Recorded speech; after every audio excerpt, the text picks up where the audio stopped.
Ghost Story for Christmas by me, Lucy Bluewolf.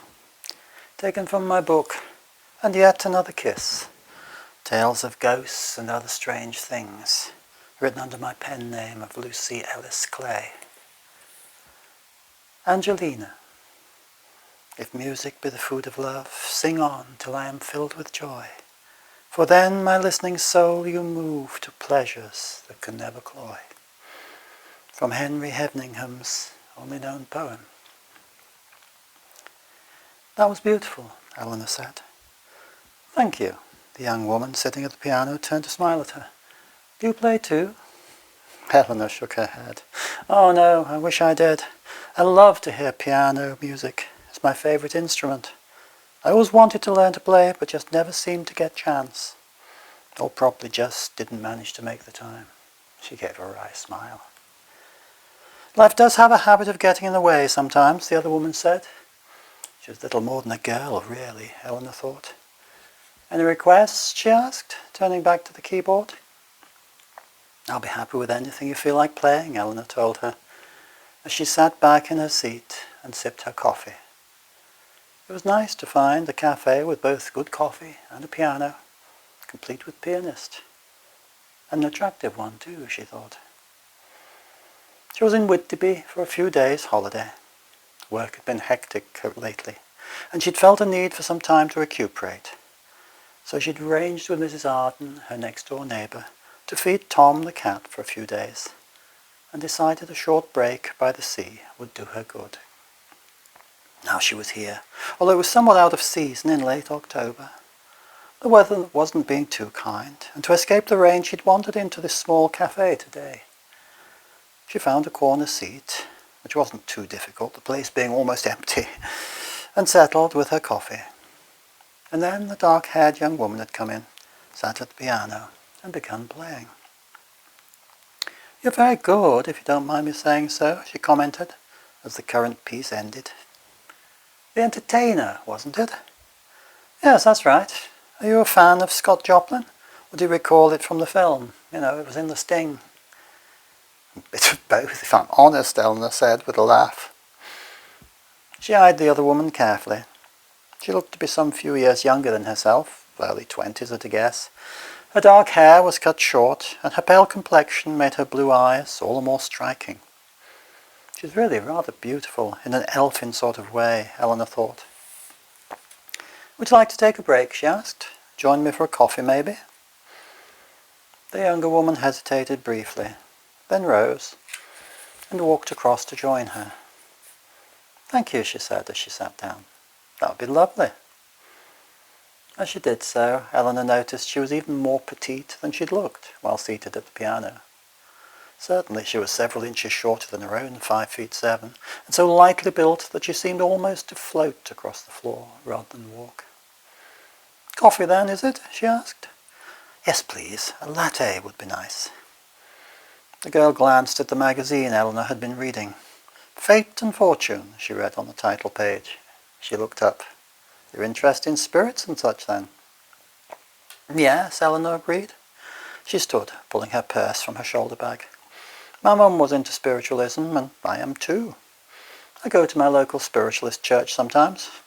I hope that's not a problem. Oh no, the girl said, shaking her head. Her hair swayed attractively with the movement.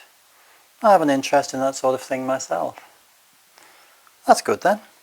I'll have another coffee myself too, Eleanor said. And what's your name? She asked, turning back as she began to head for the counter. Mine's Eleanor, by the way. The girl smiled, looking a little shy, Eleanor thought. She liked that. I'm pleased to meet you, Eleanor, she said. I'm Angelina. So, Eleanor said once she returned with the coffees, tell me about yourself. She sipped at her latte, then decided it was too hot and needed time to cool a little. She set the cup back down on the little round table. What do you want to know? The girl was staring out of the window, watching the traffic on the main road a little way off. She turned back to their table with a slightly vacant look on her face, picked up her cup and sipped her coffee, which was apparently not too hot for her. She looked up into Eleanor's face. Eleanor wondered what she was making of her. taller and broader than herself certainly, with dark hair and eyes, and skin a few shades darker, inherited from forebears from far warmer climes than England. Anything you like, really.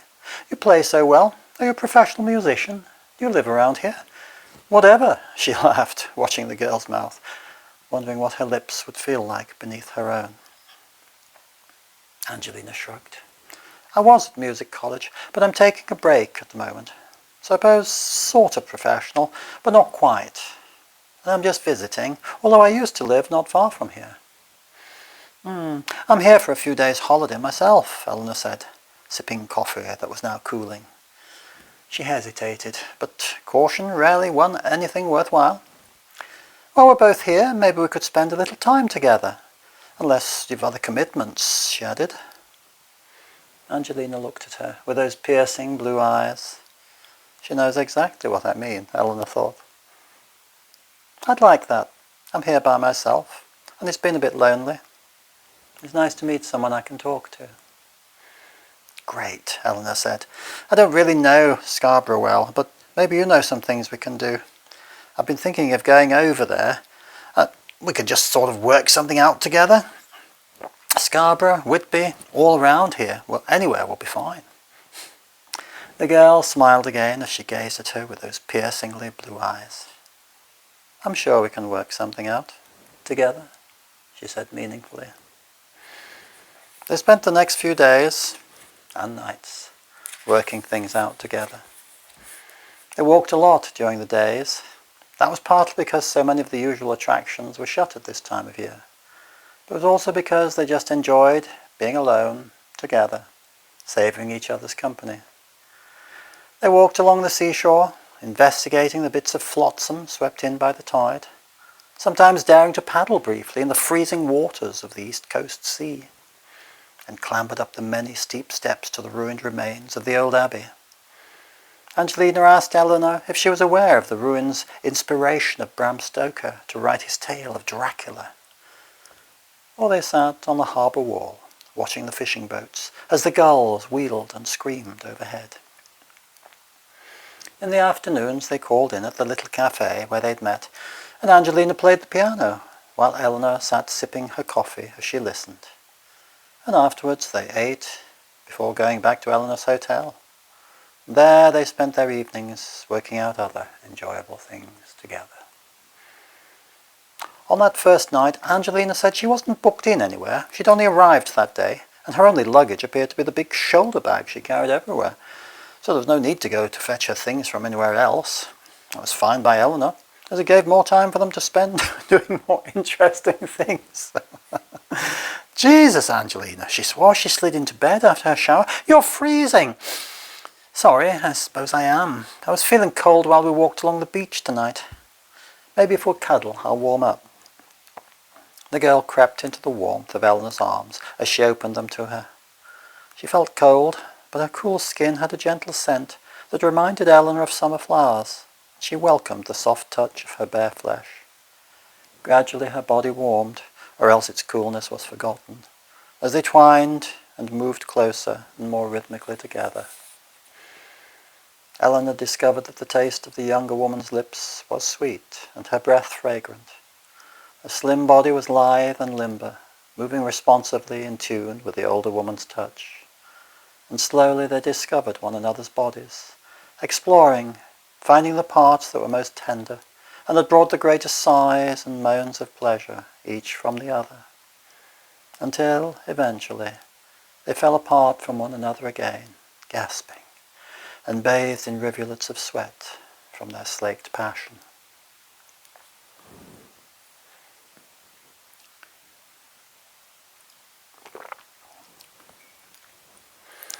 On their third evening, they visited the spiritualist church in town. They sat side by side on the red plush chairs that were lined up in rows. "What do I do with this?" Angelina asked, holding out the glass of water she'd been given. A plumpish woman had been handing these out as she greeted them at the door. "Oh, put it under your seat," Eleanor said. "It's nothing magic, just a drink if you want. They do it at a lot of the churches." "It's pretty quiet in here tonight," she went on, looking round. There were only 10 or 12 others there, in addition to themselves. all well spread out among the rows of red plush chairs. A few more did wander in as the service was beginning, sitting towards the back of the hall. A man and woman on a small stage at the front of the hall led the simple service. They gave a brief welcome to everyone, then introduced the man who was to act as the spirit medium for the evening. There was a prayer, followed by a couple of songs or hymns, accompanied by an electronic keyboard that sounded as if it needed a little TLC. Finally, the medium stepped forward. He introduced himself with a short talk about how he'd become a medium, and then began to give messages from the spirit world to the people in the hall. "I never expect too much at these things," Eleanor whispered to Angelina. "I always hope to maybe get a message, but even when you do, it's often not all that exciting." "Often not from the people you'd most like to come through to talk to you?" Angelina asked. "Yeah, it's a bit like that. I sometimes find myself thinking that a lot of the messages given to other people are so general that I could think that any of them were for me." Angelina grimaced. "Maybe you'll get something better tonight," she said. Eleanor grinned and elbowed her gently in the ribs. "Later anyway, if not here," she whispered. "I have someone here for the young man at the back," the medium said loudly, pointing over their heads as he spoke. The startled women ceased their private conversation, and with others in the congregation, turned to look over their shoulders. A man in blue jeans and a dark hoodie was slouching in a chair in the back row. He looked youngish, but it was difficult to tell for sure. He had several days' beard growth, and his shoulder-length fair hair hung lank, as if it hadn't seen shampoo for some time. He sat up straighter as he realized the medium was talking to him. "There's a woman here for you," the medium said, still pointing. "She says you will know who she is." "How do I know?" the man said, looking blank. "She could be anybody." That seemed a fair answer to Eleanor. The medium was usually expected to give some description of the spirits who spoke through them, to prove their authenticity. Something about what they looked like in life, the cause of their passing to the spirit world, or some piece of information by which they could be recognized. But the medium continued.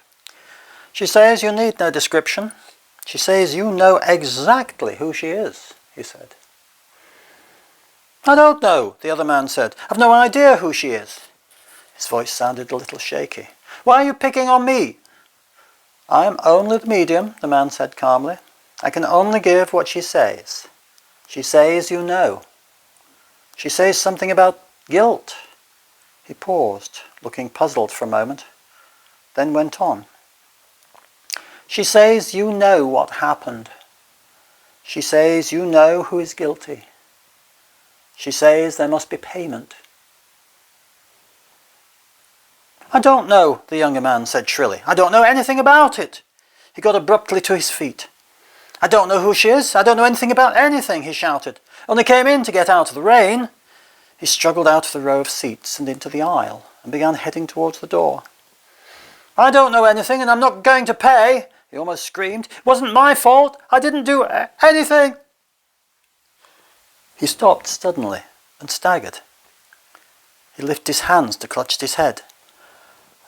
"I don't know anything," he screamed. I'm not going to pay." Then he fell, first to his knees, still clutching at his head. He stopped screaming then and began moaning. And then he fell flat to the floor, writhed briefly, and was still. A dark stain began to spread out on the carpet beneath him, and the aroma of urine drifted in the air as his bladder emptied. "Well, you don't get that every day in a spiritualist meeting." Angelina smiled a little at Eleanor's exclamation. "No," she agreed. "It was a bit unusual, wasn't it?" "I wonder what it was all about," Eleanor mused. "I mean, what was the medium on about? What was it that man said before he keeled over? Do you think he did know something on the other side, someone on the other side, and there was something he'd done or not done to make them angry?" "I think they both knew what it was about," Angelina said quietly. "And now he's going to meet that person on the other side and make amends." "You mean after he had that stroke or whatever it was?" It's certainly gone to the other side anyway. Dead on the floor of the church. It was stunning, wasn't it? Anyway, you hungry? What? Oh, well, yes, I suppose so. Eleanor hesitated. She didn't want to seem callous, but they hadn't actually known the man who'd died. I suppose we still need to get on with our lives. We're still here if he isn't. It does kind of make you think, though, doesn't it, Angelina? I suppose it does. So do you want to eat or go back to our room? Eleanor paused. I don't really feel like eating, if you don't mind. I think I'd rather just go back, get a shower and go to bed. As if you're okay with that. I'm fine with that, Angelina said, slipping her hand into Eleanor's. They made love again that night, as they had on each of the nights they'd spent together. Perhaps it was the spectre of death that they'd witnessed that evening, but to Eleanor it seemed there was a more frantic element to their love-making than on any evening before. Angelina pressed her mouth so hungrily against hers, it seemed as if she were wanting to suck forth every last drop of joy. Her supple limbs writhed and twisted in ways that were amazing to sense, and her quick fingers seemed to find new ways to probe and please Eleanor's body, that brought sensations of pleasure that were so intense as to be at times almost painful. Eleanor finally exhausted her own desires and turned to pleasing her partner. She was accustomed now to the cool skin of this beautiful girl she had come to care for so deeply in such short time. Her mouth and fingers had learned the places and touches that pleased her. But tonight Angelina clung to her, gasping and sobbing as she thrust her slick body ferociously against her lover's. The forcefulness with which she sought her body's fullest satisfaction was almost frightening. She moaned and whimpered as she clung to Eleanor, and finally burst into a storm of tears as she shuddered again and again in what seemed an almost endless series of climaxes. At last, exhausted, they lay quiet, cradled in one another's arms. Eleanor lay for some time, watching the younger woman sleep. The pale face was waxen, no longer enlivened by the closed blue eyes. Cool breath sighed softly against her cheek, fragrant with the scent of summer flowers, which seemed ever present with Angelina. The soft curve of her own belly was pressed gently against that of Angelina, and she could feel the slim thighs still close against hers. Once or twice the girl stirred in her sleep, an occasional shudder coursing through her, perhaps recalling in dream her previous orgasm.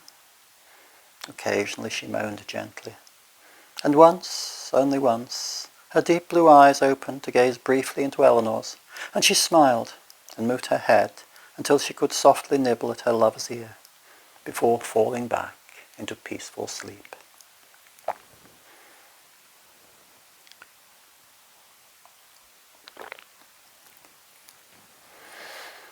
In the morning, she was gone.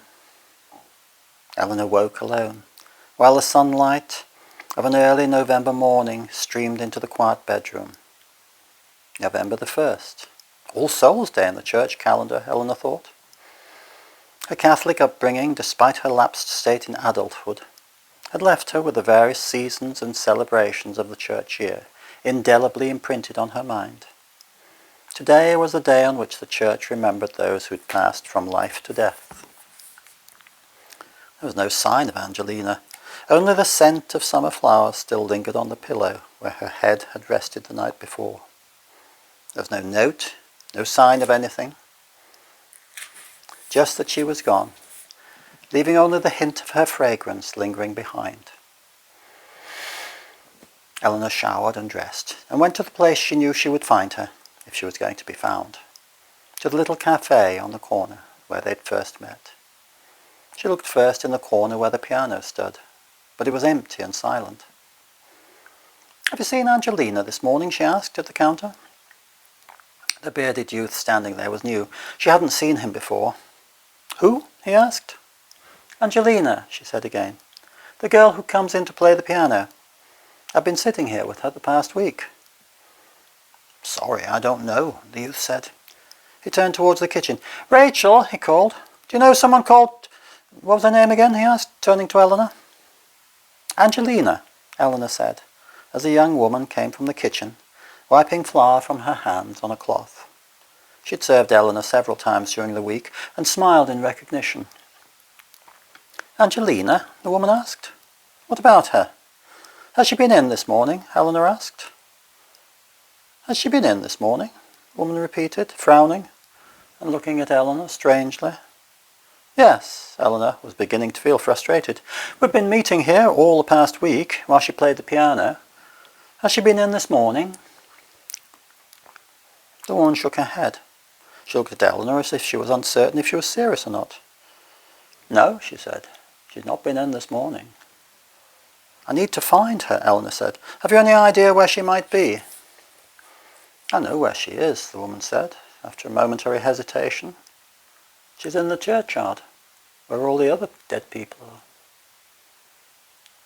I think you'd better come and sit down, she continued, looking at Eleanor's suddenly ashen face with concern. Mark, turning to her bearded companion, bring us 2 coffees. And you, Angelina, she said, once they were sitting at one of the tables and Mark had brought their coffees. She was a music student at the college, and she used to come in here most days to play the piano and have a cup of coffee. She was a lovely girl. She played beautifully. I remember she liked playing Scott Joplin. You know his music? What they called piano rags, The Entertainer and such. But what happened to her? Eleanor asked. She felt chilled, and she sipped at her coffee, cradling the cup in her hands for its warmth. She was killed. It was about 2 years ago now. One summer's day during the college holidays. She was crossing the road just over there. The woman, Rachel, pointed through the window to the main road some little way away, towards where Angelina had been looking that first day, Eleanor recalled. She was on the crossing there, she pointed again. All right and proper, crossing the road, and this car came along.